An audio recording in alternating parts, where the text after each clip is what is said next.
নমস্কার। আমার লেখা একাকিত্ব। একা থাকতে শেখো, নিজেকে ভালোবাসতে শেখো। কথাগুলো নিতান্তই যে ভুল তা বলছি না, কিন্তু একা থাকার মধ্যে যে সমস্ত আনন্দ কিংবা শান্তির ছায়া এসে পড়ে তা নিছকই কল্পনা মাত্র।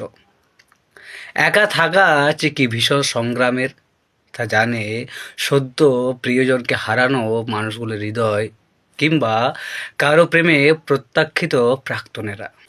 একাকিত্ব শব্দটা যে কি ভীষণ শক্তি রয়েছে তা জানে সমাজের আড়ালে, জ্যোৎস্নার রাতে ছাদে একলা দাঁড়িয়ে চোখের জলে বুক ভাসানো মানুষগুলোর হৃদয়।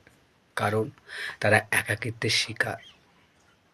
অফিসে সিনিয়র অফিসারদের বকুনি খেয়ে মানুষটা যখন কাছের মানুষের ভালোবাসার স্পর্শ পায়নি, তখন বোঝা যায় একাকিত্বের মধ্যে রয়েছে সমস্ত আনন্দের ব্যাপারটা একটা অলীক শব্দ মাত্র।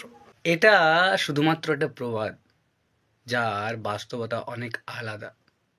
কারণ মানুষ বরাবরই ভালোবাসা মুখী। সে যেখানে প্রিয়জনের যত্ন কিংবা ভালোবাসার ভিড় দেখে, তার হৃদয় সেখানেই ছুটে যেতে চায়। তবে একাকিত্ব মানুষকে অনেক কিছু শিখিয়ে দেয়, এটা বলা যেতেই পারে। বিজ্ঞানের ভাষায় যোগ্যতমের উদবর্তন, এর বেশিরভাগটারই অতীতটা কেটেছে একাকিত্বে কিংবা অবহেলায়। তাই একাকিত্বটাও একটা মস্ত বড় শিক্ষক। ধন্যবাদ।